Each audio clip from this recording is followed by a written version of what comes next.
Kalau kamu ngomong miskin ya, kamu buang biji cabai di kebun kamu belakang tumbuh cabai itu kamu nggak miskin. Iya. Betul kan? Bagus. Kamu buang tomat, kamu bisa tumbuh tomat itu nggak miskin. Kalau kamu hidup di Afrika, kamu mau buang berapa ton biji cabai tetap nggak tumbuh cabai gitu loh. Artinya kok merasa miskin sih gitu loh. Artinya semiskin-miskinnya orang Indonesia nggak lapar nggak.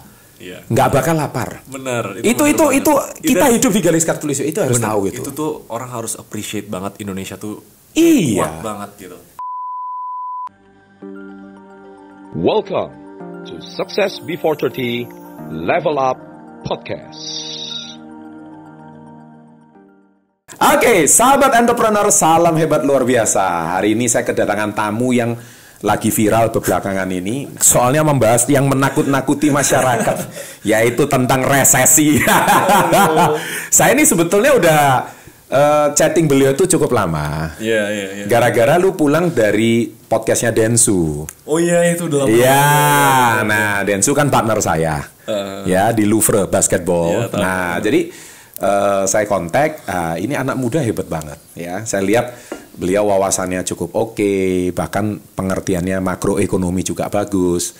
Dan bukan namanya datang ke channel Success Before 30 kalau nggak selalu level up. Makanya kita always level up. Anda datang ke channel ini, otak Anda akan diperas untuk level up, ya kan? Dan kita bersama Hello Life, powered by V-Office. Welcome Bro Raymond Jin. Thank you. Ini legend ini, Success Before 30 ini legend. Legend gimana sih? Nggak ngerti saya. Ini buat generasi saya, buat generasi yang yang tahun 94 ke atas tuh pasti grow up dengan Pak Chandra, pasti itu. Iya. Success Before 30 gitu. Ceritanya kamu dulu pernah nonton channel saya itu usia berapa gitu? Wah gila, itu SMA kali ya, SMA kuliah kali ya. Itu kayak waktu itu tuh orang pokoknya bilang, aduh ini umur 20 nih. Soalnya namanya tuh ini banget kan. Identik. Waktu itu umur 20 semua orang tuh kayak nggak seteran sekarang. Nggak semua orang kayak kelihatan, wih muda bisa sukses. Makanya waktu itu Sukses Before 30, waduh keren ya. Terus kayak beberapa video tuh saya nonton. Tapi waktu itu nggak, itu Pak Chandra. Tapi taunya channel Sukses Before 30 ini, wah ini asik nih. Punya pengalaman, punya experience, tapi bisa sharing dan bisa didengar anak muda. Nah, benar. Legend sih. Legend. Gitu ya. Jadi rupanya tadi Bro Raymond ini bilang bahwa channel saya ini selama kurang lebih 8 tahun belakangan menginspirasi orang-orang yang generasi 94 ke atas ya. 94 itu kan awal Gen Z ya. Perbatasan Gen Z milenial. Ya. Masih milenial. Masih milenial Gen Z. Oke. Sekarang kita nih ngobrol panjang lebar nih. Oke. Saya kaget belakangan kamu bahas satu video tentang resesi. Memang orang Indonesia tuh suka ditakut-takuti ya. Gimana ya analoginya kalau misalnya gituin orang nggak aware gitu, orang nggak tahu situasi, kayak nggak peduli gitu. Ini apa sih yang terjadi di global? Taunya Pak Jokowi bilang gelap gitu, tapi nggak ada yang peduli buat cari tahu gitu. Ya. Nah sekarang ada beberapa pertanyaan nih. Kalau kita bedah ya satu persatu ya. Kalau saya lebih suka bukan menakut-nakuti resesinya. Benar. Kita itu bisa ambil peluang apa, atau kita bisa jadi the next big thing apa di 2023. Benar. Karena saya percaya di balik krisis itu pasti ada peluang. Saya sendiri orang yang selamat dari krisis 2 kali. Yes. Ya, saya mau cerita sedikit. Tapi nanti saya mau tahu insight-nya Bro Raymond. Jadi tahun 97 mungkin Raymond masih 3 tahun kali ya. 94 ya. Masih 3 tahun kan. Saya 97 udah kena Krismon. Iya kan waktu itu. Terus 2008. Ya, Lehman Brothers dan sebagainya. Itu kan juga krisis global ya, dunia. Cuman mungkin Indonesia nggak terlalu impact, tapi efek dominonya itu tetap berasa. Harga bahan pokok naik dan sebagainya. Nah, intinya kita udah akrab dengan yang namanya resesi. Sekarang tiba-tiba datang lagi. Sebetulnya kalau nggak salah, pandemi ini kan juga sudah resesi ya. Bener, pandemi itu sebenarnya udah resesi. Udah resesi kan ya. Kita nggak berasa kan gitu. Nah, tapi kita mau kulik satu persatu. Oke, kita setuju ya. Tahun depan ini bakal ada resesi. Global, benar. Global. Nah, kamu setuju nggak kalau strategi pemerintah itu kasih BLT ke rakyat miskin? Kalau terlalu banyak sih enggak ya. Karena itu analoginya kayak harus di manage gitu. Analoginya kenapa happen di pandemi pas stimulusnya terlalu banyak gitu, misalnya kalau kasih uang ke masyarakat itu menciptakan inflasi yang susah dikontrol. Analoginya kayak gitu. Memang membantu tuh bagus gitu karena APBN Indonesia tuh kuat banget. Itu bisa bikin perekonomian kita bahkan grow selama quarter by quarter, bahkan next quarter bakal grow gitu. Tapi analoginya kalau kita terlalu mikir short term, supaya mau gimana cara selamatin warga, gimana cara apa dengan kasih money. Kasusnya kan kalau di video gue yang viral ya, yang 2023 itu chapter satunya tuh gara-gara itu. Gara-gara pas pandemi when everything stop, negara paksa kasih uang, pump money biar ekonominya berputar, tapi dampaknya tuh baru kerasa ternyata inflation happen. Berarti sekarang harus tightening, harus tarik lagi uangnya nih. Jadi everything too much sama too little itu nggak bagus. Jadi tapi yang ngerti balance-nya itu kita nggak bisa tahu gitu. Saya setuju warga Indonesia harus diberikan tolongan lah kalau misalnya ada kenapa-napa, itu tugasnya. Tapi bukan itu satu-satunya. Bukan satu-satunya. Salah satunya kan yang suka Pak Jokowi mention juga dari dulu sebenarnya sebelum krisis sebelum ini terjadi itu kayak pemerataan informasi dan edukasi terhadap warga. Soalnya sebanyak-banyaknya kita tolong warga, misalnya analoginya orang yang belum berpendidikan kita kasih 100 juta, 1 miliar. Kesannya kayak kita menolong, tapi kenyataannya kita bisa menjerat dia ke masalah yang lebih dalam. Karena dia nggak biasa pegang uang seperti itu. Bener. Dan edukasi finansialnya nggak ada gitu. Bener. Jadi multi angle. Jadi kita harus cari balance-nya. Yang paling ngerti itu sekarang ya pemerintah gitu. Ekonom. Nanti kalau ada meeting di IMF dan lain-lain gitu. Jadi everything too much itu juga nggak bagus sih. Tapi saya setuju warga harus bisa dibantu sama. Harus dibantu, BLT setuju, tapi di manage ya. Oke. Nice answers. Yang kedua, coba. Kalau sekarang Amerika nih cetak duit gede-gedean nih. Kita tahu kalau kurang tinggal cetak gitu ya. Nah, Indonesia ini kan mata uang berbanding dengan dolar terus melemah ya. Nah, sebagian pengusaha ini pegang dolar atau pegang rupiah. Tapi melemah pun kita tuh tergolong yang paling kuat Southeast Asia kan. Tergolong berapa paling kuat dibanding sama negara-negara lain tuh mereka gila banget kan perbandingan sama dolarnya gitu. Kemarin baru lihat Jepang kan baru keluarin visanya tuh untuk jalan, nanti jalan-jalan bisa nggak perlu pakai visa. Yennya lagi murah sekarang gitu dibanding Indonesia. Jadi sebenarnya Indonesia masih strong gitu. Walaupun memang kita lihat dolarnya tinggi.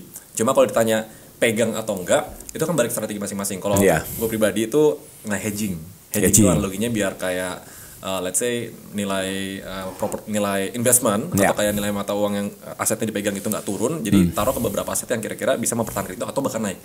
Kebetulan kemarin taruh beberapa M ke USD tapi bentuknya kripto USDT karena waktu itu emang sebenarnya mau coba invest di kripto lagi gitu. Ternyata malah naik gitu. So itu sebenarnya kayak salah satu strategi juga sih. Cuma nanti ada yang bilang nih, gue tahu betul nih kalau misalnya kita ngomong tentang ekonomi mau nyelamatin Indonesia, nanti ada netizen yang bilang, loh kok malah pegang USD, kok malah pegang nasionalismenya di mana dan lain-lain. Ya itu kan balik lagi selalu kayak gitu kan, selalu ada bagian beberapa orang yang kayak nggak setuju, tapi analoginya kan itu strategi personal kan ya. Kalau kita misalnya mau ngelakuin hedging atau apa, tapi at the end balik lagi kita tetap kontribusi balik ke ekonomi, kita tetap bantu puterin roda ekonomi. Dan belakangan ini tuh apalagi di video terakhir gue gue bilang komit ke semua orang bahwa gue bakal spend more on local businesses. Jadi bantu puterin roda ekonomi orang yang berkecukupan tuh harus tetap puterin ke ekonomi Indonesia gitu. Jadi balik ke strategi finansial masing-masing sih. Tapi kalau saya pribadi pegang tapi nggak sebanyak itu sih. Kalau Bro Raymond sendiri? Pegang itu pegang USD tapi nggak banyak, tapi dalam bentuk kripto. Karena waktu itu plan itu mau beli Bitcoin. Gitu. Bitcoin kan sempat tuh dari 20.000 turun ke 18.000, tapi saldonya belum banyak. Jadi kalau beli kripto tuh harus gue beli stable coin dulu, yaitu USDT lah. Terus waktu itu beli belum sempat beli kripto, malah USD-nya naik. Jadi nggak sengaja sebenarnya gitu. Itu sih. Jadi intinya kita nggak munafik ya, selamatkan diri masing-masing dulu ya. Tetap berprinsip protect yourself first. Kalau kita nggak bisa selamatin diri sendiri, gimana cara kita membantu orang?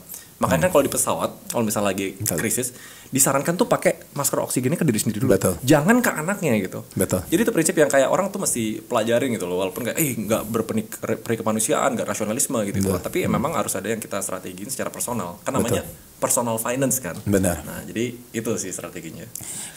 Put your mask first. Bener, put your mask first. Oke.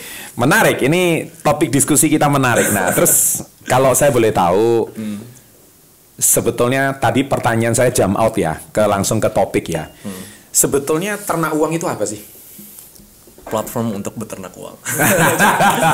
Ceritanya gimana kok bisa berpartner sama dua partnernya itu, anak-anak muda itu? Itu sebenarnya cerita lucu ya, karena kita nggak plan untuk bikin ternak uang segede ini. Waktu itu iseng-isengan ketemu ada anak di TikTok, 19 waktu itu, Timothy Ronald teman saya. Dia bilang, wah bahas saham yang menarik apa? Tapi itu pas banget trennya, pas pandemi, bener-bener pas pandemi. Everything crash, kok semua orang bahas saham di TikTok. Dan itu malah bikin FOMO. Gue nggak pernah investasi saham seumur hidup sebenarnya sebelum itu. Oh nggak pernah ya? Nggak pernah. Oke. Gitu. Jadi belajarnya tuh berbeda dari sana. Terus lihat anak kecil ini, kok pintar gitu. Kita aja collab. Tapi basicnya apa? Bro Raymond apa? Saya IT. Oh IT. Oke. Computer science. Jadi computer science ya. Coding kerjaannya bikin agency. Iya. Makanya pas sekarang lebih masuk ke finance, masuk ke ekonomi. Bukan dari background ekonomis, tapi memang setelah ngebangun ternak uang, lagi kan put your heart in your work gitu. Jadi pas pembangun ternak uang, ternyata tertarik, jadi kayak lebih banyak kayak expose sama makroekonomi tentang gimana betul. investing. Bener-bener itu kayak proof. Saya baru 2 tahun nih ngejalanin ternak uang, tapi analoginya bisa catch up gitu, bisa ngobrol dengan orang yang kalau ngebahas situasi ekonomi sekarang, gitu. Padahal backgroundnya IT gitu. Nah ternak uang itu dibangun untuk kita lihat abis itu, wah ternyata banyak banget orang di Indonesia, bayangin ya, seumur hidup semua manusia di Indonesia pasti mereka berurusan dengan uang, pasti, nggak mungkin nggak kan? Pasti. Tapi literasi seluruh dunia, bener, nggak ada lah pelosokan ya kayak yang kayak gitu kan. Tapi mereka nggak. Topik saya kalau soal keuangan paling rame soalnya. Oh iya, benar. Edukasi finansial, literasi finansial paling rame. Nah, tapi saya tahu. Nggak banyak yang kayak bener-bener dalamin literasi finansial. Even kayak mengatur cash flow, make sure kayak pengeluaran lebih kecil daripada pemasukan, terus kayak ada pos-posnya, needs wants itu tuh itu aja nggak ngerti mereka. Benar, jadi kan waktu itu kita dari anak muda nih, manajemen laci itu kalau biasanya orang. Nah, manajemen laci itu, benar. Jadi duit laci ini duit apa bingung semua. Benar. Terus gila problemnya ada gitu. Ya udah akhirnya waktu itu bikin iseng-iseng bisnis. Gua sama Timothy doang gitu. Pas iseng-iseng, ternyata gede. Terus kita berdua bukan background finance. Timothy juga bukan lulusan, bahkan belum lulus SI, sistem informasi. Terus kita mikir, siapa nih yang kita harus ajak biar kita lebih legit. Kita ajak Feli kan creator, baru dia datang setelah itu gitu. Oh, dia itu backgroundnya apa kalau si Felis? Wah, Felis ya memang selama hidupnya di capital market ya. Capital market. 5 tahun ada di CLSA, di sekuritas, di asset management. Pokoknya emang terus dia juga punya license CFA level 3. Di Indo kan cuma ada berapa ratus orang yang punya kan. Iya. Terus itu kita bisnis anak muda, kita pengen finance, kita ajak dia. Ayo bangun startup inilah. Iya, benar. Oh, gitu. Tapi sebenarnya awalnya bukan startup. Oh, bukan startup Cuma bisnis iseng-iseng. Oh, oke. Ternyata rame. Terus tiba-tiba ada satu VC besar yang global approach kita. Wah, nggak bisa dihilangin nih opportunity-nya nih. Problem Indo gede, we're doing something right. Ya udah, kita explore, terus akhirnya terjadilah sebagai startup gitu. Awalnya cuma bisnis iseng-iseng. Oh, gitu. Kalau boleh tahu ini sistemnya apa? Membership atau? Ya, basically kayak Netflix. Tapi buat belajar keuangan. Yeah. Boleh tahu jumlah membernya sudah berapa? Lifetime ya sekitar 40.000, 40.000 ya. Keren. Lifetime udah 40.000 ya. Kalau yang free register sekitar 700.000. Ya, free 700.000. Ya, bukan subscriber loh guys. Membership free ya. Itu free. Jadi di situ ngasih signal-signal gitu ya. Lebih ke edukasi. Jadi kan kalaupun kita ngomong tentang suatu saham, kita bukan cuma kayak nih buy, sell berapa gitu. Tapi di dalamnya tuh ada analisanya. Kenapa kita bisa dapat harga segini? Gimana cara valuasi yang benar? Karena ujung-ujungnya tuh kita sampai sekarang visi nggak berubah. Dari pertama dibangun sampai sekarang tuh visinya nggak berubah. Kita mau ningkatin literasi finansial di Indonesia. Kalau kita cuma kayak nih beli, itu nggak bener-bener naikin literasinya.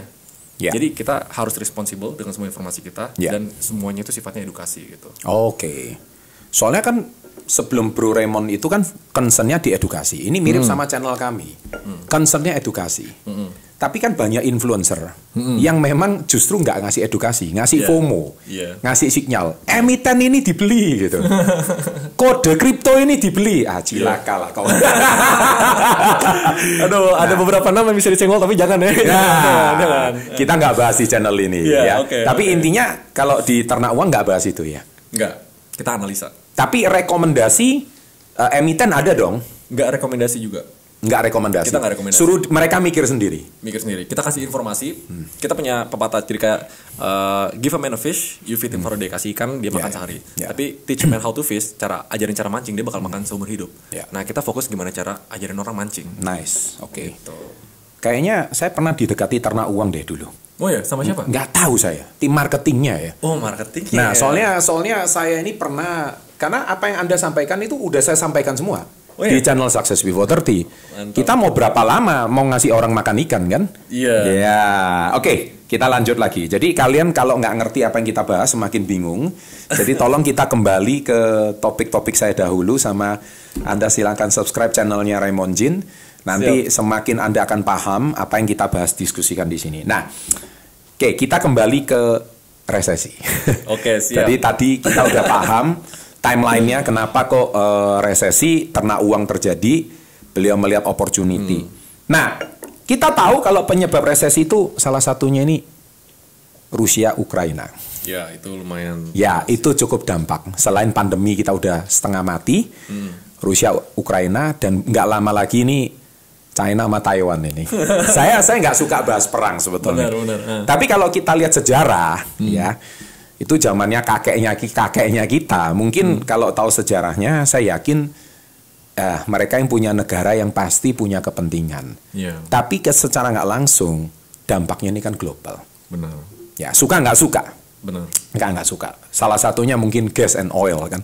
Iya. Itu berdampak kan ya. Eropa tuh gila banget sekarang. Eropa gila banget susah. Dan sekarang kita lihat harga tiket naik ya kan. Itu udah paling basic. Paling kerasa, iya. Paling basic itu. Yeah. Nah, menurut Bro Raymond ini, kalau dikasih kesempatan, mau nggak invest di perusahaan penyedia senjata perang? Oh, itu balik lagi ke moral ya sebenarnya. Kalau ini mungkin kalau follower lama gue tuh lumayan tahu sih values-valuesnya. Gue selalu invest di bisnis, selalu bikin bisnis yang kalau bisa ngebantu orang. Karena one of my life mission itu pas papa meninggal 7 tahun lalu. Oke. Itu kayak yang penyesalan paling gede adalah belum ada yang bisa dibuktiin ke orang tua. Oh. Dan selama dididik dari kecil sampai gede, yang paling bikin mereka bangga itu kalau misalnya bisa berkontribusi ke masyarakat gitu. Oke. So that's salah satu prinsipal yang saya lakuin di bisnisnya. Jadi kalau misalnya invest di sebuah bisnis yang merugikan orang lain mungkin, tapi in a way profitable banget, mungkin pas nggak invest, mungkin nggak gitu. Tapi kan ada opportunity lain yang umpamanya bisa mirip-mirip tetanggaan tapi yang ini lebih bagus gitu misalnya. Jadi lebih cari opportunity di sana kalau aku pribadi sih. Jadi bro, kalau Pak Chandra ini gimana? Kita lempar balik pertanyaannya. Jadi pertanyaan saya cukup nyeleneh ini ya. Tetapi yang penting justru mungkin para netizen nggak kepikir. Kalau kita lihat opportunity-nya menarik ini. Oh menarik banget. Menarik banget, benar. Cuannya di situ kan. Wah cuannya gede banget. Cuannya gede, karena itu pasti supply and demand-nya nggak karu-karuan itu. Benar. Tapi secara hati nurani bergejolak ya. Iya benar. Ya ibaratnya nggak terlalu cuan, tapi di tempat yang lain ada gitu. Iya.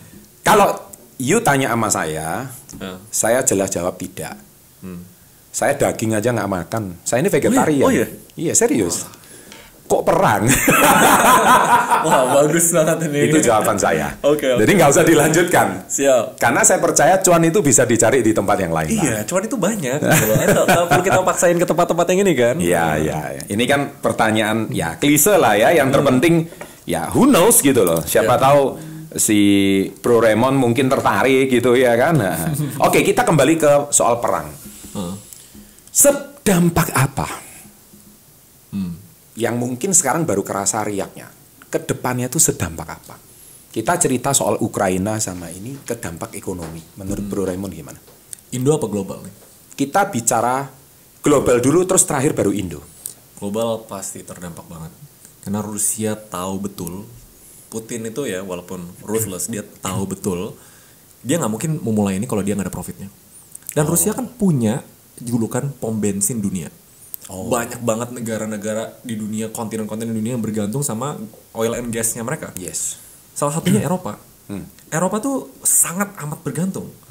Ada satu komen di YouTube gua sama beberapa konten kayak saya tinggal di Jerman, kayak kenaikan itu hampir 2 kali lipat. Ada yang sampai, dan masalah negara-negara itu bukan kayak Indonesia, kita di Katolik-Siwa kan. Yeah. Mereka ada musim autumn, ada winter, di mana energi sangat dibutuhkan. Yeah. Dan mereka masih bergantung gitu. Dan itu aja, that fact alone tuh bikin Eropa tuh agak serem sekarang di sana. Mungkin nggak, kalau kita sebagai warga Indonesia tuh kadang nggak terlalu kayak expose kayak the life there. Kalau gue pribadi termasuk dengar orang yang komen yang tinggal di sana, it's really bad gitu. Apalagi Jerman yang harusnya jadi ekonomi kuat di Eropa, tapi mereka struggling gitu gara-gara energi. Dan ini berdampak ke kayak ekonomi itu kayak domino kan ya, satu jatuh tuh yang lain bisa kesenggol. Basically perputaran ekonomi mulai dari trade, komoditas dan lain-lain itu kena ke semua negara. Dan analoginya IMF sempat keluarin reportnya kan, International Monetary Fund. Harusnya kalau nggak ada perang Rusia Ukraine, kita nggak ngomongin resesi.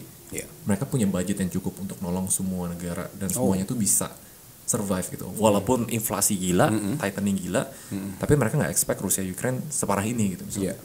Walaupun kesana kayak cuma 2 negara, kalau orang yang non ekonom ya, mereka bakal mikir cuma 2 negara, efeknya kemana gitu. Ya tapi 2 negara itu berpengaruh sangat besar. Apalagi waktu itu kan sempat di topik kan, Rusia mau jual oil ke Indo dengan harga lebih murah.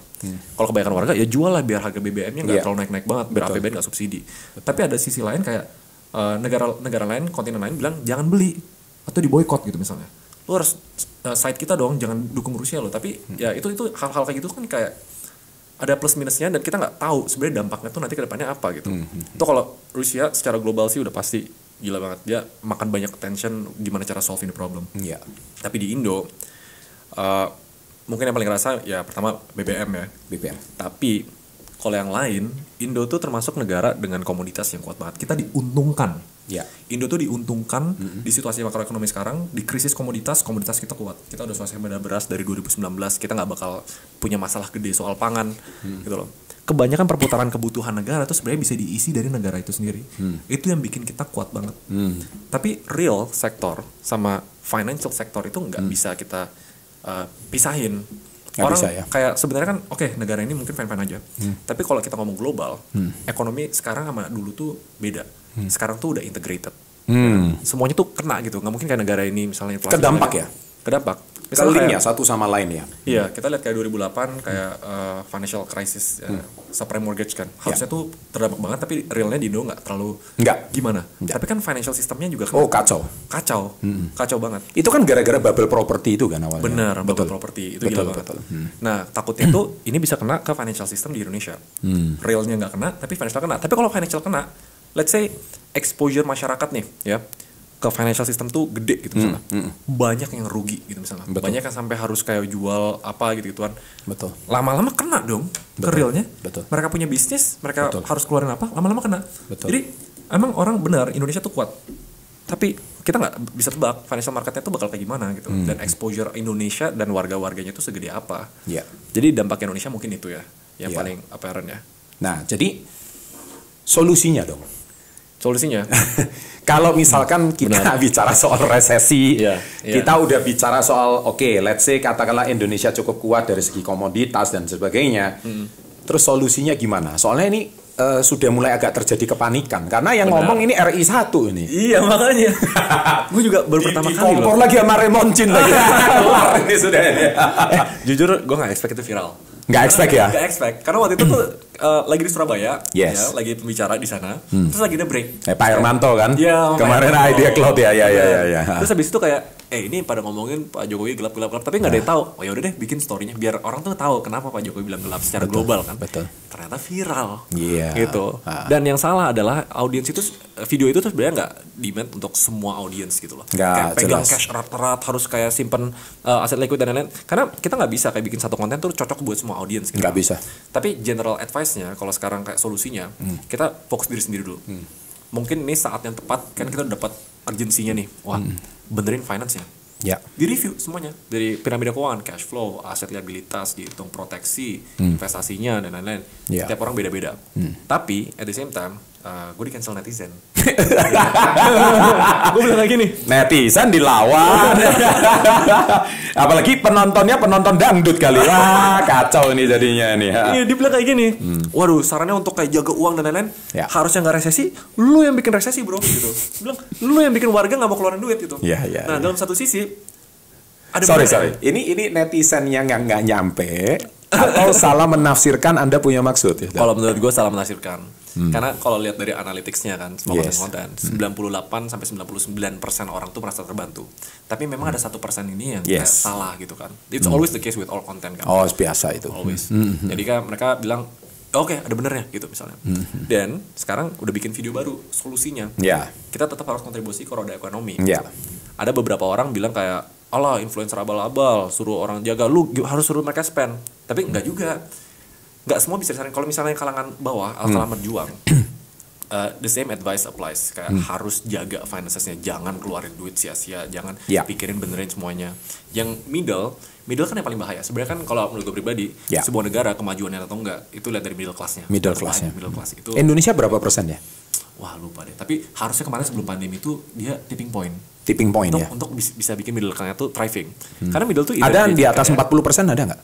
Enggak deh kayaknya. Nggak nyampe ya? Kayaknya nggak ada deh. Nggak ada ya? Iya. Mungkin. Tapi harus dicek lagi sih. Harus dicek lagi ya. Iya. Tapi nggak sampai angka itu ya? Kayaknya sih enggak ya. Iya, Indonesia ini nggak miskin-miskin amat loh ya. Anda jangan merasa miskin terus gitu ya. Orang iPhone keluar pada beli semua. Konser pada nonton semua, Justin Bieber di refund malah bete. Miskin ini kan masalah mindset. Makanya kalau channel saya ini kan it's all about mindset. Loh, kalau kamu ngomong miskin ya, kamu buang biji cabai di kebun kamu belakang tumbuh cabai itu kamu nggak miskin. Iya. Betul kan? Bagus. Kamu buang tomat, kamu bisa tumbuh tomat itu nggak miskin. Kalau kamu hidup di Afrika, kamu mau buang berapa ton biji cabai tetap nggak tumbuh cabai gitu loh. Artinya kok merasa miskin sih gitu loh. Artinya semiskin-miskinnya orang Indonesia nggak lapar nggak bakal lapar. Bener. Itu kita hidup di garis khatulistiwa itu harus tahu gitu. Itu tuh orang harus appreciate banget Indonesia tuh. Iya. Kuat banget gitu. Itu yang paling basic menurut saya. So saya disagree kalau ngomong. Nah yang membuat merasa miskin itu kan ya kebanyakan nonton Instagram, stalking, hedon. Ini yang mungkin membuat mereka merasa miskin terus gitu loh, iya kan? Nah itu sih bukan salah kita. Merasa miskin karena nggak bisa beli iPhone terbaru, nggak bisa beli mobil termahal gitu. Itu salah dia. itu mindsetnya. Itu keliru ya. Nah jadi itu saya mau garis bawahi para sahabat SP30 di sini. Kalau subscriber saya mereka udah tahu lah, mereka paham. Cuman yang tadi golongan 1% itu, kalau masih mau dinasehati, saya mau beritahu bahwa kamu tolong benerin mindsetmu dulu gitu. Ya, jadi kamu harus mindset bersyukurnya yang dibanyakin. Bukan jadi resesinya Indonesia nggak bakal lah, lu kelaparan nggak bakal lah. Menurut saya loh ya, menurut saya pribadi. Yang paling basic lah. Ya saya nggak perlu cerita yang panjang lebar, yang paling basic itu seperti itu. Nah jadi intinya solusinya itu adalah kalau dengan manage their finance. Dan ini nggak bisa, ini beda-beda ya tulisnya buat yang bawah, buat menengah, buat yang orang kaya. Kita bicara dulu yang income mulai 4 jutaan aja deh. Harus ngapain? 4 juta. Ya, kita mulai yang 4 jutaan aja deh. Yang basic lah. UMR lah Indonesia. Ayo, solusinya gimana nih? Paling basic cash flow. Satu, itu dulu cash flow. Cash flow ya. Pemasukan, pengeluaran, jelas posnya buat apa. Jelas posnya. Ada alokasi buat tabung dan invest. Betul. Ada alokasi needs yang jelas. Wants-nya harus bisa di-price. Itu paling basic. Paling basic itu ya. Kalau yang di bawah, mereka harus keluar masuk. Itu paling penting. Ya. Nanti udah mulai naik dikit nih. Even yang dari UMR, baru mulai pikirin proteksi. Dana darurat udah punya belum? Betul. Sebenarnya kan kita mau ngomong resesi nggak resesi, satu hal yang pasti adalah ketidakpastian. Okay. Sekarang tuh kayak gitu. Karena kalau dari Pak Jokowi sendiri, kalau lihat dari semua pembicaraan, intinya dunia sedang tidak pasti. Indonesia juga nggak ada cenayang yang bisa prediksi kalau misalnya kita resesi atau enggak, walaupun kita strong banget. Makanya kan dia selalu bilang waspada. Jadi dana darurat harus punya. Misalnya sekarang minimal 6 bulan lah, atau 6 kali pengeluaran bulanan. Nah di track tuh harus punya ready. Habis itu baru mikirin investasi, baru mikirin puterin roda ekonomi, baru puterin spend money. Kalau misalnya udah middle nih, spend money ke local business. Local business. Ke bisnis. Contohnya local business seperti apa? UMKM kah? UMKM. Pertama kalau misalnya dari bawah, pasar, koperasi dan lain-lain, itu kan udah pasti di bawah gitu. And then, dia sebagai pelaku atau beli emiten saham ya? Emiten nanti dulu. Emiten nanti dulu ya. Levelnya belum sampai ke sono ya. Di real dulu. Ya, real dulu ya. Perputaran itu harus. Jadi contoh gini, suami kerja nih, istri di rumah nganggur, bikin catering kayak gitu-gitu ya. Diputerin duitnya di sana. Diputerin ya. Jadi jangan cuma nonton sinetron doang gitu ya. Jadi jualan gitu ya. Karena siklusnya kayak gini ya. Kalau kita ngomong tentang ekonomi itu takutnya Indonesia kan dapat uang paling banyak dari pajak, ya kan? Pajak dapat uang dari bisnis, ya kan? Bisnis harus make a profit, ya kan? Nah bisnis ini kalau misalnya one day nggak make a profit terus nggak diputerin ekonominya, mau nggak mau harus melakukan efisiensi. Jelas. Pemecatan, karyawannya punya lebih dikit uangnya, habis itu dia nggak spending lagi ke bisnis karena uangnya dikit, jadi muter lingkaran setan. Makanya kita harus puterin ekonominya tuh ke bisnis lokal kalau bisa. Jadi biar siklus itu nggak ke break, yang bisa punya uang untuk spend. Makanya salah satu di YouTube yang paling baru video gue itu tentang bahas uang tuh harus turun atau trickle down. Trickle down dari orang yang memang bisa spend banyak, orang-orang kaya gitu misalnya, yang resesi pun hilang 100M juga aman gitu misalnya. Spend the money down gitu. Uang spendnya ke bawah ke bisnis-bisnis UMKM, bisnis-bisnis menengah, bisnis bawah. Itu cara untuk muterin roda ekonomi. Tapi yang di bawah tuh kita nggak bisa expect ngelakuin yang sama. Kita jangan paksa the middle class yang lagi baru bisa saving 20% dari income dia untuk tabungan untuk kayak spend lagi nggak bisa. It's not nggak sama advice-nya. Tapi benar roda ekonomi harus berputar. Siapa yang muterin dan kemana itu penting juga. Gitu ya. Nah itu salah satu solusi yang terbaik ya. Oke, nice answer. Nah sekarang kita mulai tanya nih, memberitahu soal orang untuk resesi ya. Ini kalau bicara lifestyle, orang itu kan susah banget ya menurunkan lifestyle-nya ya. Benar. Namanya gaya hidup. Bisa naik susah turun. Benar. Hampir nggak mungkin turun kebanyakan orang. Sama kayak orang naik haji nggak bisa turun haji. Ibaratnya seperti itu. Ini susah banget loh ya. Nah untuk cut spending itu kan sebenarnya makin membuat resesi. Benar. Cut spending ya. Nah jadi orang semakin tidak punya income. Karena duit nggak muter. Jadi kita harus spending dong. Spend secara bertanggung jawab. Oke. Jadi spend seperti apa? Spending menolong ke rakyat kecil kah? Atau ke UMKM kah? Atau seperti apa yang tadi Anda sampaikan itu? Soalnya kan harus lihat perspektifnya kayak gini ya. Kalau misalnya kita paksa di middle class misalnya untuk spending terus gitu. Ada short term, ada long term. Long termnya mungkin nanti mereka jadi nggak punya financial habit yang bagus. Mereka bakal stuck di sana-sana atau bahkan turun. Middle class tuh kayak tipping point. Either nanti habis itu jadi kaya, upper class, with good financial habit ya. Atau dia bakal turun karena lifestyle inflation dan lain-lain gitu. Nah kita nggak bisa paksa semua orang untuk kayak keep spending gitu. Jadi tetap in the long term kita harus tetap jaga diri dulu. Bangun financial habit yang kuat. Analoginya kayak gini kan. Ada orang ngomong needs, kebutuhan, sandang, pangan, papan, ya kan? Gaji 10 juta. Tapi sandang, pangan, papannya di apartemen mewah, AC tiap minggu. Sorry bos, bukan needs itu. Nge-mall terus tiap minggu ya? Itu wants, bener. Jadi kan itu jadi ngebangun financial habit yang salah. In the long term tiba-tiba nggak punya uang untuk puterin roda ekonomi, malah kena beruntun gitu. Jadi mendingan kita tetap protect ourselves first. Apa yang bisa di save, baru then contribute gitu loh. Sama kayak masker kita dulu, baru masker orang lain. Kita nggak bisa kayak contribute, malah jatuh semua, malah ujungnya dia nggak bisa kontribusi. Jadi kita harus lihat the big long term picture gitu. Ini menarik.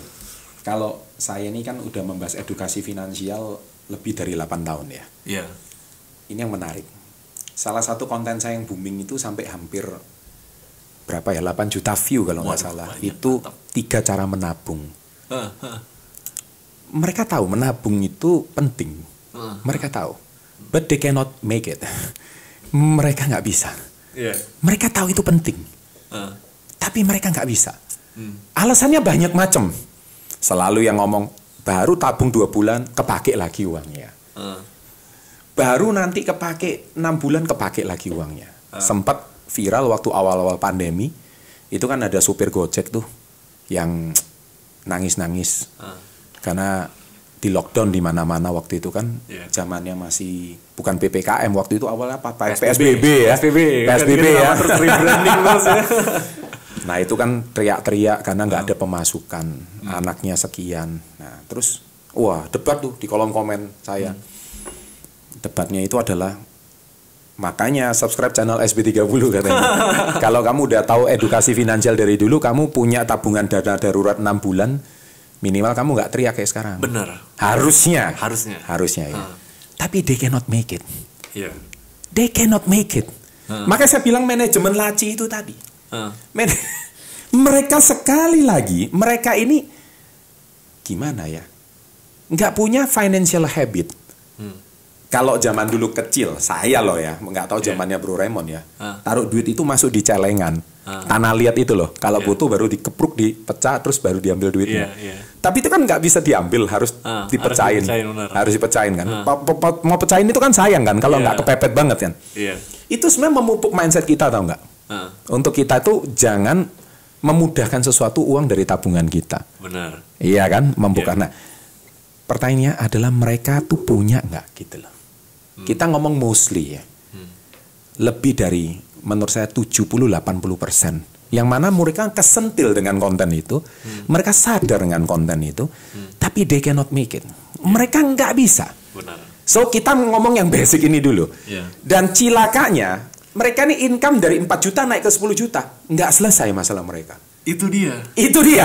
Naik ke 20 juta pun nggak selesai masalah mereka. Oh, ada kok yang waktu pandemi viral yang gaji hampir 80 juta per bulan. Nggak bisa kasih makan keluarganya. Pasti pecat. Karena cicilan banyak banget, lifestyle-nya apa. Itu ada di sini. Kita mari diskusi masalah ini dulu. Boleh. Ini seru ini. Ini kita ngomong resesi deh. Kita ngomong resesi keluarga dulu. Resesi ekonomi global. Kita bicara yang ekonomi keluarga dulu. Menurut pandangan Bro Raymond gimana?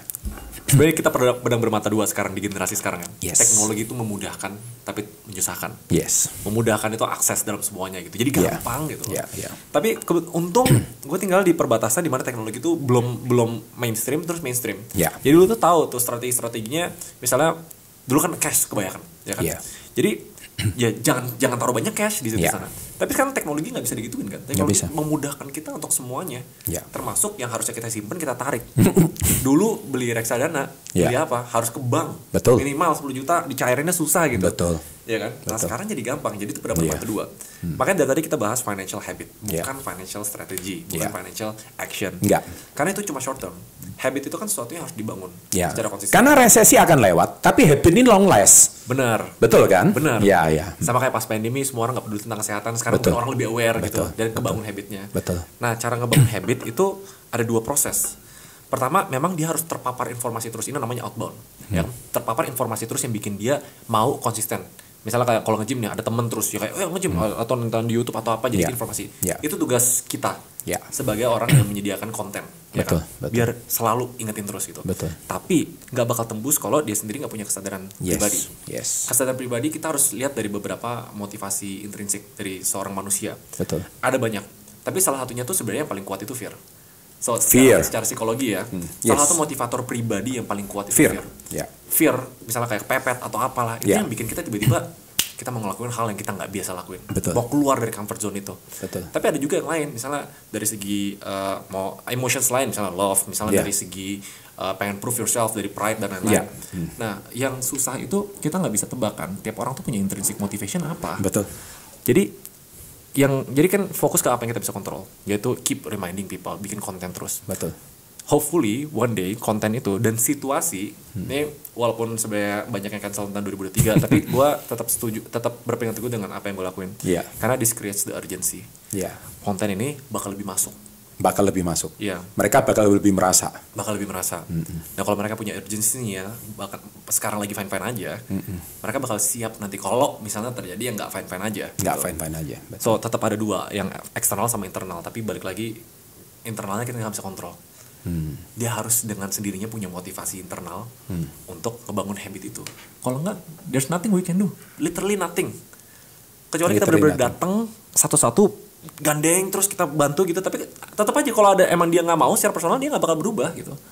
Dan itu yang menurut gue pribadi ya, gue ngomong di podcast yang Om Ded juga, kenapa yang bikin uncertain, karena Pak Jokowi, pemerintah atau siapapun itu nggak tahu kan sebenarnya secara individual itu tuh semuanya masing-masing mikir apa gitu loh.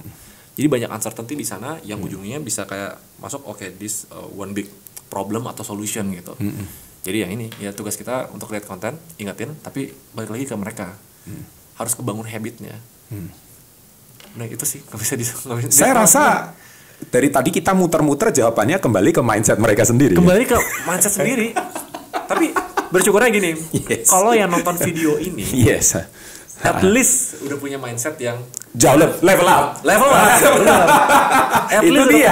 Itu dia. Makanya kan kalau datang ke sini Anda nyasar, ini level up ini gitu. Nah, kesalahan terbesar gue adalah biasanya bikin YouTube tuh semuanya oke gitu. Tapi when you go viral, kayak gue jelas, Anda akan reach out orang-orang yang nggak punya mindset itu dan nggak kenal gue pribadi gitu. Nah, makanya kan kontroversinya muncul dari sana. Pasti. Gitu. Kalau penontonnya Raymond Jin sama saya mungkin udah biasa di-treat financial education seperti ini. Jadi meskipun mereka itu struggling dengan mereka punya financial problem, at least mereka udah nggak tersinggung lah. nggak baper dan nggak mungkin cancel konten kita gitu. Salahnya itu. Salahnya di situ kan. Tapi if you don't go viral, jadi saya pikir wah keren loh itu. Saya pikir konten Anda itu bisa ngalahin kemarin Pak Sutri yang lagi KDRT. Itu luar biasa. Artinya, itu teman saya juga ya mereka berdua. Artinya, wow, menurut saya financial topics can go viral. Wow, itu sesuatu yang saya dambakan sebetulnya. Exactly. Saya bilang, finally. Tapi sekali lagi ada fear-nya kan. Nah itu dia. Nah Indonesia itu harus begitu gitu loh. Harus ada fear-nya, harus ada ditakut-takuti dulu gitu loh. Baru apa sih ini kayak ada horornya gitu loh. Kayak pandemi kemarin kan sebenarnya kan. Yes. Ya pandemi semua orang ngerasa kayak nggak bakal masuk Indonesia dan lain-lain. Ternyata kita. Benar. Tapi itu lumayan oke sih responnya. Cuma kan kaget. Kebanyakan orang tuh kaget banget kan. Kaget. Pas pandemi tiba-tiba nggak bisa keluar, tiba-tiba apa dan lain-lain gitu kan. Bayangin kalau misalnya sebelum itu terjadi, semua warga ada yang diingatkan ya. Wah, mungkin kita nggak bisa lebih better lagi. Takutnya mereka dapat double shock terapi ya. Nah, itu dia. Takutnya ya. Jadi ini ada preventifnya ya. Iya. Oke, ini menarik, ini menarik. Masih ada beberapa pertanyaan lucu ini ya. Santai-santai aja, kita diskusi ngobrol. Ya, tetapi saya yakin nggak lari dari konteks level up-nya kita. Sebagai anak muda Jakarta. Bro Raymond udah berkeluarga belum? Belum. Oh, belum. Calon sudah ada? Belum juga, calonnya kerjaan sekarang, lebih banyak kerjaan. Calonnya kerja. Keren. Tapi you kan sudah punya rumah. Ya? Belum actually. Serius belum? Belum. Wow. Belum punya rumah, semuanya masih kayak sewa sekarang. Kebanyakan aset itu. Nah, ini menarik. Ini bedanya generasi sekarang. Saya mau tahu sama generasi saya dulu.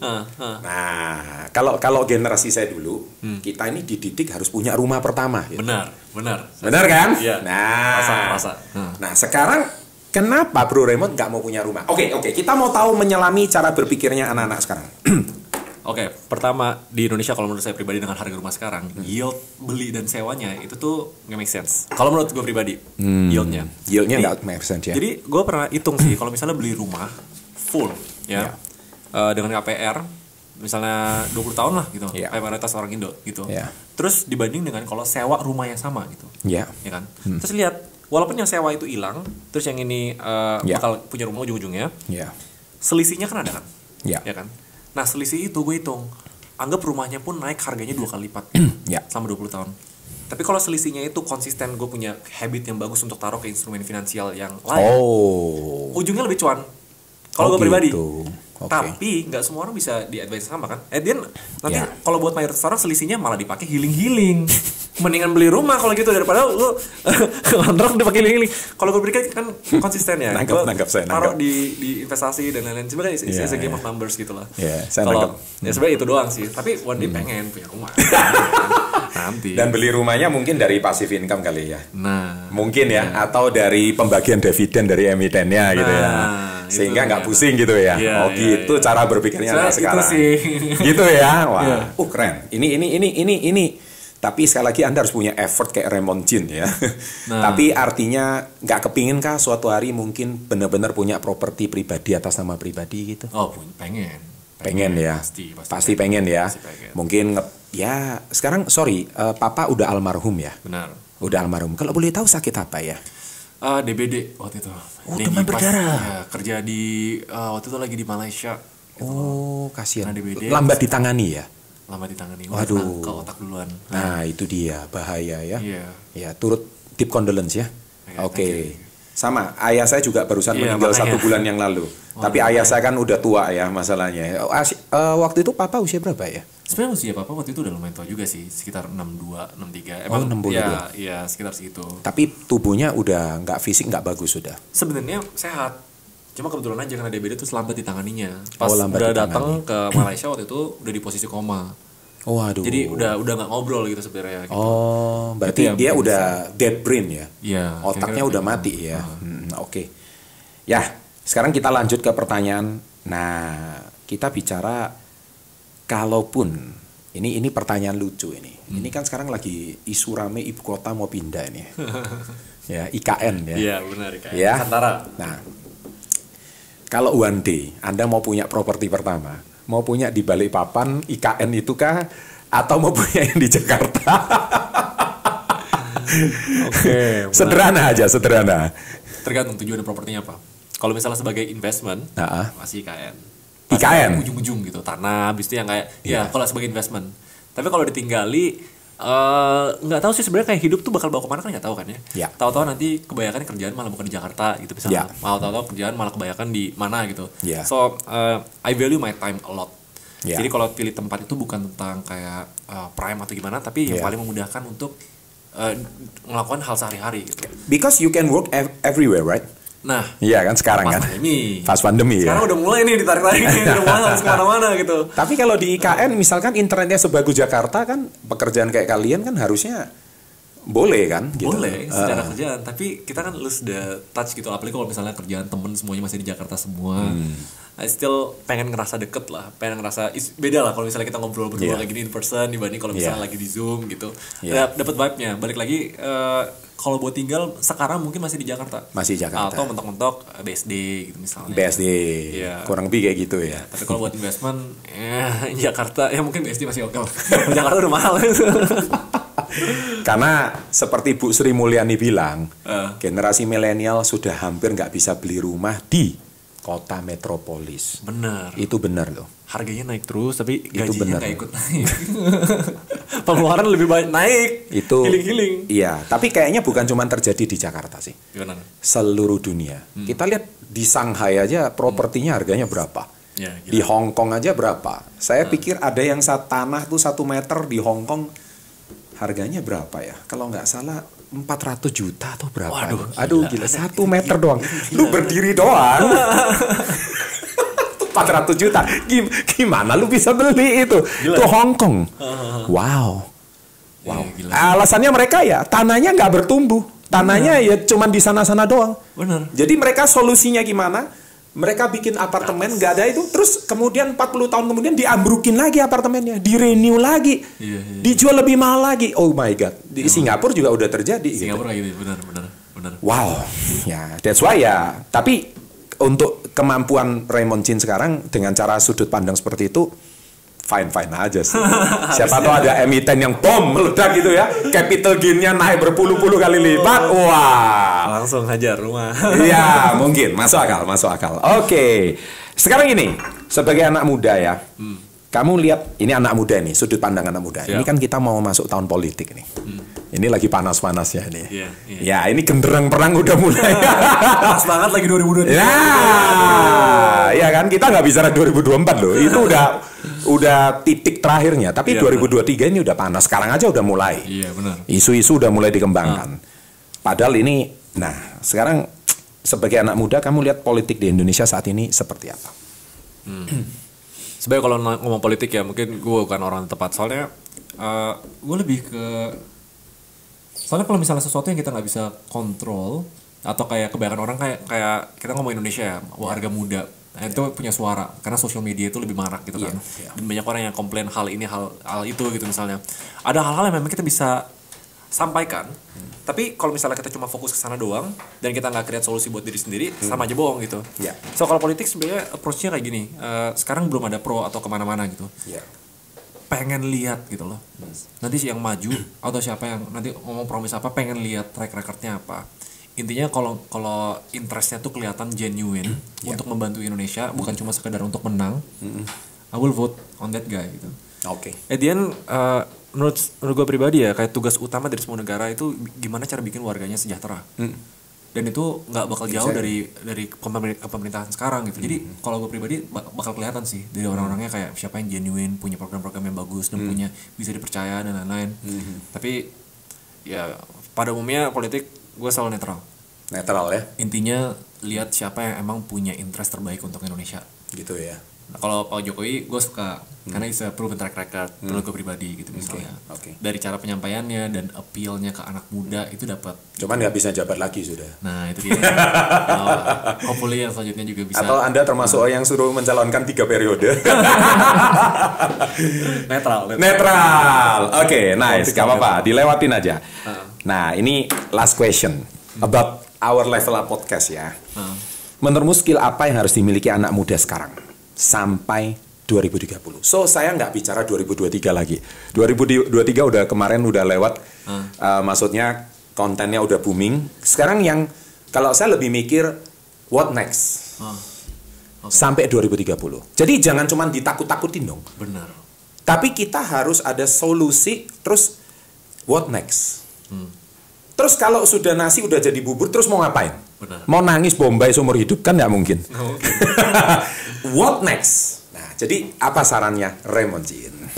Kalau misalnya harus pilih satu hal ya, satu hal, bukan skill ya ini ya, lebih ke yaitu menjadi adaptif. Adaptif ya.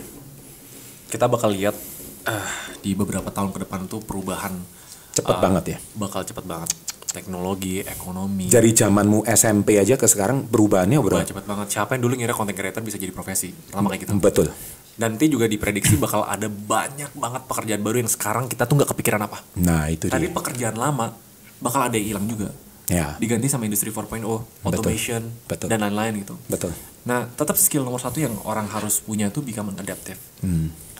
Kita nggak bisa kontrol apa yang berubah di sekitar kita. Ya. Suatu yang hal pasti itu perubahan. Itu Perubahan. pasti gitu. Pasti. Kita harus adaptif dan punya mindset yang benar untuk bisa ngikutin itu. Jangan kalau misalnya punya mindset, waduh dari dulu perasaan gue fine-fine aja ngelakuin kayak gini, kok sekarang kayak gini sih malah komplain. Ya. Sekarang tuh it's a time buat kita embrace perubahan-perubahan yang terjadi di Indonesia dan seluruh dunia, dan kita yang adjust untuk be adaptif soal hal itu. Karena orang tuh perubahan itu nggak bakal nunggu kita. Perubahan dunia itu nggak bakal nunggu. Inovasi itu nggak bakal nunggu. A matter of gimana cara kita adjust dan kita bisa ngikutin itu untuk kita bisa thrive selanjutnya. For example kita ngomong Web3.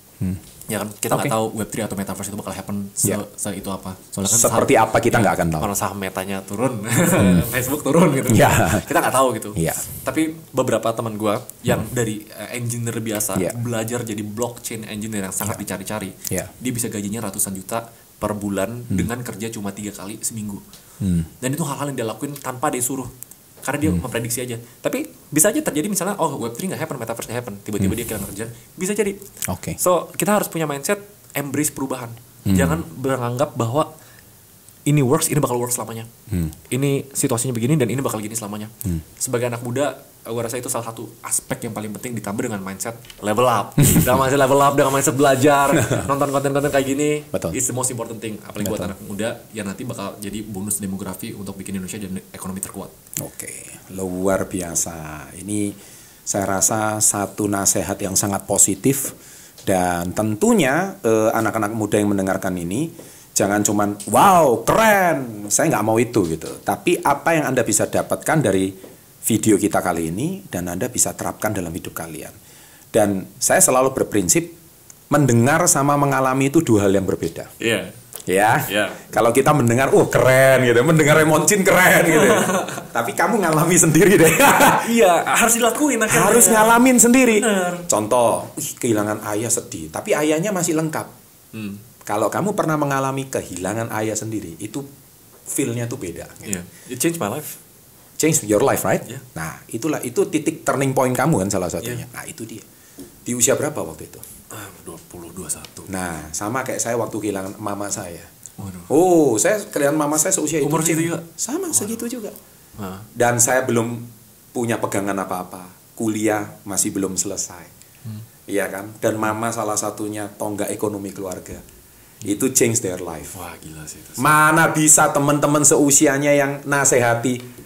Teman-teman seusia mana ngerti cari duit, ngabisin duit aja gitu kan. Nah, tapi kamu harus mengalami kan. Nggak cukup mendengar. Oke, sekarang zaman dulu kalau saya loh ya, mau mendengar kayak gini saya harus ikut seminar ke luar negeri. Iya, itu dia. Iya kan? Privilege banget generasi. Privilege tuh. Ini konten gratis. Anda cuma numpang wifi tetangga punya lagi. Iya kan? Ini pun Anda bisa nonton. Dan kalau Anda nggak mengerti, saya rasa kalau Anda ulangin 100 kali, minimal kamu itu minimal tahu lah. Sadarnya mungkin belum tahu, minimal tahu, aku pernah denger ini gitu. Itu yang saya mau gitu. Kalau Anda tahu ketika Anda alami, tengong, sudah ada alarm gitu. Daripada ketika when you happen something, ya kan, you nggak tahu apa-apa. Nah, saya rasa nggak salah kalau Raymond Jin punya cara berpikir yang matang seperti ini, karena saya lihat ya beliau sudah mengalami. Nah, itu yang saya mau kredit saya bawahi, karena menurut saya anak-anak muda sekarang sorry to say ya jago ya, memang Karena nature-nya udah seperti itu. Karena ya informasi begitu cepat. Tapi saya akan tanya ke pertanyaan ke kehidupan dia. Itu kalau saya. Nah, tapi kalau dia sudah mengalami benturan-benturan hebat dalam hidupnya, nggak salah. Dan Anda bisa dapatkan itu semua before 30.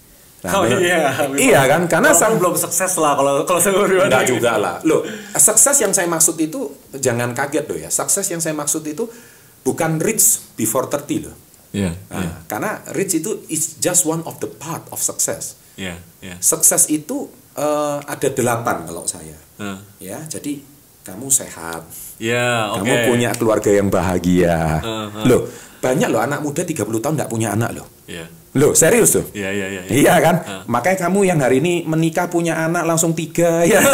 Kamu harusnya bersyukur, kamu sukses before 30. Wah, mereka jadi seneng gitu, dikira aduh gua belum sukses. Enggak. So, saya klarifikasi dulu. Makanya saya itu teaching live di dalam channel saya, bukan cuma do it before 30, no. Because you don't know what is life. Ya, kenapa saya bilang kamu nggak tahu sekejam apa hidup ini? Rasanya pedihnya hilang orang yang kita cintai itu rasanya gimana? When you can break through, ketika Anda bisa melewatinya dan akhirnya kamu bisa dapatkan next, kemudian contohnya kamu bisa punya karir, kamu bisa punya simpanan dan ya kalau duit ngomong target ya kalau saya sih targetnya 1M sebelum 30. Gak tahu sekarang ternyata kata-kata itu dijadiin konten di mana saya nggak tahu itu siapa yang, tapi kalau saya targetnya, tapi itu yang di highlight terus. Yang ini nggak di highlight karena nggak menarik gitu loh. Padahal penting banget. Padahal penting. Nah ini kan kita bicara live ya, jadi keluarga bahagia, karir. Nah itu menurut saya kamu udah sukses. Makanya saya bilang anak orang Indonesia itu termasuk populasi yang paling bahagia di dunia loh. Kelaparan juga enggak gitu ya. Kemudian berkeluarga gampang gitu ya, mau punya rumah di kota nggak bisa, di desa bisa bikin rumah. Serius tuh. Ya makanya ada lagu kan jangan dibanding-bandingkan gitu. Nah sometimes yang membuat kita menderita ya karena kita merasa boleh sih kita jadikan diri kita itu di atas itu sebagai acuan untuk diri kita, tapi kita nggak bisa menjadikan mereka itu sebagai satu tolok ukur kita terus, bahaya kita jadi. Kita menjadi stres gitu.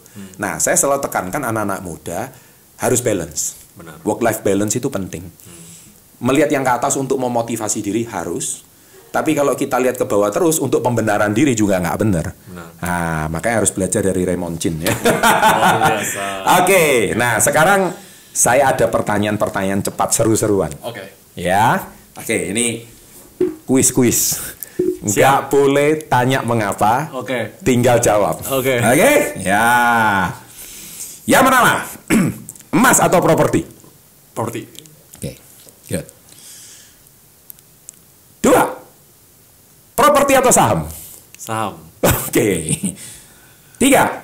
Saham Indonesia atau saham asing? Indonesia. Oke. 4. Saham atau kripto?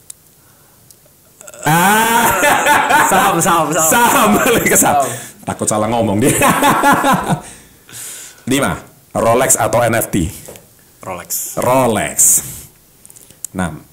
Jadi orang super kaya tapi nggak punya waktu atau jadi orang kaya punya banyak waktu? Kaya punya banyak waktu itu for sure. For sure ya. Nggak perlu super kaya. Bebas finansial dan bebas waktu ya. Iya. 7. Kamu setuju dengan quiet quitting? Tidak setuju. Tidak. Oke. Cukup.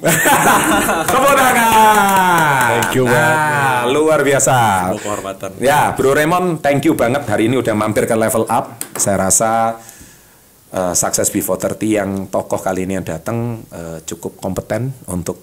Thank you. Dan saya rasa Anda cukup wise, Anda bisa sukses tanpa flexing gitu. Oke, siap. Iya kan? Ya, benar. Nah ini yang saya seneng. Iya. Saya itu memang lagi nyari tokoh ini, anak-anak muda yang sukses tapi tanpa flexing. Karena yang hadir ke sini banyak yang flexing juga. Aduh, saya nggak mau. Karena kita mau mencerahkan masyarakat Indonesia bahwa kamu bisa sukses tanpa flexing. Kalau mau flexing ya flexing knowledge lah. Nah ini Bro Raymond ini otaknya encer banget ini. Kita di channel kita selalu tutup dengan kata salam hebat luar biasa. Mari ini kameranya ya. Kita tutup ya. Salam hebat luar biasa.